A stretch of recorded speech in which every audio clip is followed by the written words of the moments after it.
dari komitmen Indonesia untuk menciptakan pertama perdamaian di kawasan Timur Tengah, khususnya di Palestina dan Gaza, ataupun arah daripada upaya-upaya ini adalah untuk tercapainya solusi dua negara.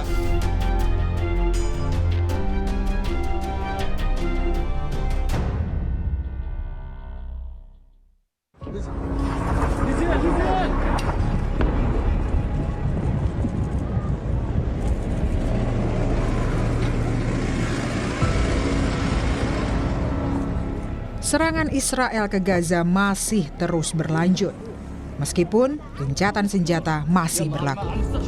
Serangan udara yang terjadi pada 31 Januari lalu menyasar sejumlah lokasi di jalur Gaza. Sebanyak 32 warga sipil meninggal dunia. Mayoritas korban adalah anak-anak dan perempuan. Warga Gaza langsung melakukan pemakaman akibat serangan brutal yang dilakukan Israel. Warga berkumpul di kawasan tenda Mawasi, kota Khan Yunis untuk menyemayamkan korban serangan. Sejumlah upaya telah dilakukan untuk melindungi keluarga. Namun apa daya, upaya mereka sirna ketika serangan udara Israel menyerang permukiman. وقفت بناتي بينهن وبين أخوهن الشادر بنادي على البنات بنادي على الأولاد ما حدش رد علي بدي أشيل حرامات وارمي عليهم كلهم مولع نار مش قادرة أمسك حدا لقيتها أنا فاتحة طلعت وصرت أصوت وأصرخ أقول أنادي على أولاد خالي وعلى اللي حوالي طلعت في بنت ابني الصغيرة وبنت سلفي بحساب ابني ما أدري إيش وراي إيش صار. Serangan drone militer Israel juga melukai banyak warga, termasuk anak-anak. Korban serangan Israel ini dibawa ke rumah sakit Martir Al-Aqsa di Deir al-Balah. Mulai Senin kemarin, Israel mengizinkan pembukaan jalur penyeberangan Rafah. Jalur penyeberangan yang menghubungkan Gaza dan Mesir ini sempat ditutup selama hampir 2 tahun.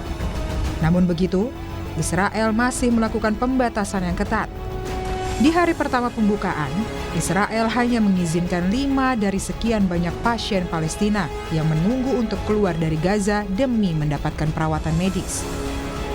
Pada Rabu dini hari, warga Palestina akhirnya bisa kembali ke Gaza di Khan Yunis, usai melintasi perbatasan Rafah. Salah satu warga menyatakan, perjalanan ini sangat melelahkan dan memakan waktu berjam-jam.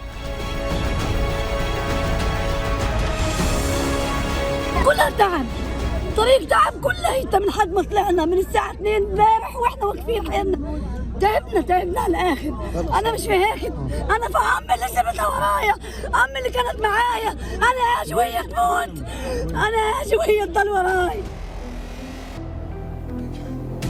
Sementara bergabungnya Indonesia dalam Dewan Perdamaian buatan Presiden Trump menimbulkan polemik. Pada Selasa siang, Prabowo mengundang sejumlah tokoh organisasi Islam ke Istana Merdeka. Pertemuan ini tak hanya membahas soal kondisi dalam negeri, melainkan juga membahas keterlibatan Indonesia dalam Dewan Perdamaian atau Board of Peace. Hasil pertemuan itu menyepakati Indonesia bergabung dalam Board of Peace. Adapun ormas yang diundang diantaranya adalah Nahdlatul Ulama, Muhammadiyah, hingga MUI. Menteri Luar Negeri Sugiono menyatakan dalam pertemuan tersebut Presiden Prabowo meluruskan keterlibatan Indonesia dalam Board of Peace, di mana tujuan utamanya adalah komitmen Indonesia menciptakan perdamaian Palestina. Mengenai keanggotaan Indonesia di Board of Peace, pertama adalah bahwa masuknya Indonesia ke Board of Peace ini merupakan bagian dari komitmen Indonesia untuk menciptakan pertama perdamaian di kawasan Timur Tengah, khususnya di Palestina dan Gaza. Kompas ataupun arah daripada upaya-upaya ini adalah untuk tercapainya solusi dua negara. Kemudian disampaikan juga mengenai keterlibatan Indonesia pada saat nanti mengirimkan pasukan ke Gaza, kemudian apa yang harus dilakukan, apa yang tidak harus dilakukan. Saya kira itu semua udah sinkron dengan apa yang direncanakan oleh pemerintah. PBNU dan 15 organisasi kemasyarakatan Islam beserta sejumlah tokoh masyarakat menyatakan dukungan terhadap keputusan Presiden Prabowo Subianto ikut serta dalam Dewan Perdamaian. Ketua Umum PBNU Yahya Khalil Stakuf menyatakan keikutsertaan Indonesia dalam Board of Peace adalah upaya konkret untuk mengejar hasil nyata bagi kemerdekaan Palestina. Semuanya sepakat bahwa Indonesia harus membantu, membela, memperjuangkan Palestina sampai merdeka. Dan pada tataran kebijakan, tadi kami mendapatkan penjelasan yang ekstensif dari Presiden mengenai pertimbangan-pertimbangan realistis yang harus dibuat terkait dengan keadaan yang sekarang berlangsung dan peluang-peluang yang tersedia untuk